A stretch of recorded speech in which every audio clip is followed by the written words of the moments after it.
което аз искам да ви кажа, да го приемете за истина, защото е истина. Да го приемете за истина, защото за човешките очи е невъзможно. Но за Божиите очи е всичко възможно. Имам 4 деца. След раждането на 4-то дете, жена ми се разболя. Разболя се и може би година време и казвах да върви на лекар. Да върви на лекар, тя не отиваше на лекар. Вземах си заплатата и отидохме на лекар. Отиваме при доктор Поповски.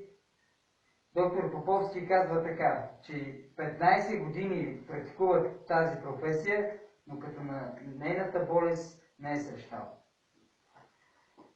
И оттам отиваме в онкоболните.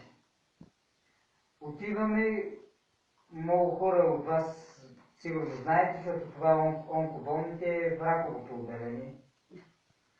Отиваме там, нови изследвания, всичко. И се оказа, че моята жена има рак. След това и миома.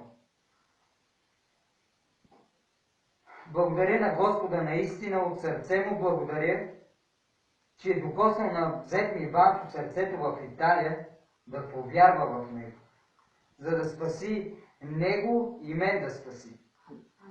Амин. Благодаря на Господа, че ги изпрати точно в трудния ни момент. Децата ни беха болни, жена ми болна. Аз се виждах сам с 4 деца. Аз виждах, че тя се отиваше. Затова казвам, че човешките очи виждат, че няма шанс, но Божиите очи виждат, че има шанс. Амин. Благодаря на Господа, че ги изпрати. И благодаря на Господа, че ми даде сили да споделя това нещо с Банчо. Защото аз на никой не споделях. Да кажа, че жена ми е болна, че такова, че да няма подигравки. Благодаря на Господа, че ми даде сили и му споделих. И срещнах в Библията, че пише така: поискай от твоя отец на тайно и той ще ти раздаде наяве. Наистина ви казвам, брати и сестри, Господ е жив.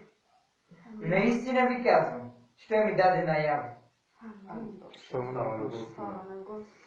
За 15 дена, 20 ли са били, не съм броил, но Бог обърна живота ми. Бог възкръсна в сърцето ми.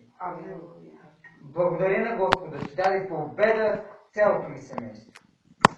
И помен няма от техните болести.